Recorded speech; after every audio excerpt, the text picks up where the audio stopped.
कर्जमाफीनंतर शेतकऱ्यांना थकबाकी नसल्याचं प्रमाणपत्रही दिलं जाणार। कोल्हापुरात मुख्यमंत्री देवेंद्र फडणवीसांची घोषणा।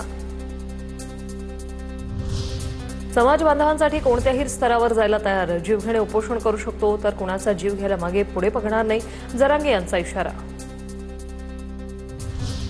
मंत्री बावनकुळे आणि उपमुख्यमंत्री शिंदेंची मराठ्यांना आरक्षण देण्याची भूमिका, मंत्री उदय सामंत यांच्याकडून स्पष्ट।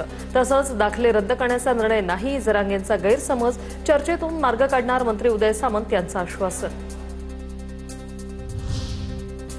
मनोज जरांगेंना आभाळातून ज्ञान प्राप्त झालंय, लोकप्रियतेसाठी जरांगे कोणत्याही भाषेत बोलतात, धमक्या देतात, दाढी नसली तरी सरकार त्यांची दाढी कुरवाळेल, विजय वडेट्टीवार यांचा घणाघात। सरकार मराठा समाजाची वारंवार फसवणूक करतंय, शिंदे फडणवीसांच्या वादात मराठा समाजाचा बळी घेण्याचा प्रयत्न, ठाकरे सेनेच्या नेत्या सुषमा अंधारे यांचा आरोप। मनोज जरांगेंपाठोपाठ आता लक्ष्मण हाकेंचाही सोलापूर दौरा, ओबीसी भटक्या विमुक्तांशी हाके संवाद साधणार। मराठी भाषा शिकण्यासाठी आता मुदत वाढवून दिली जाणार नाही, दीपक केसरकर यांची माहिती।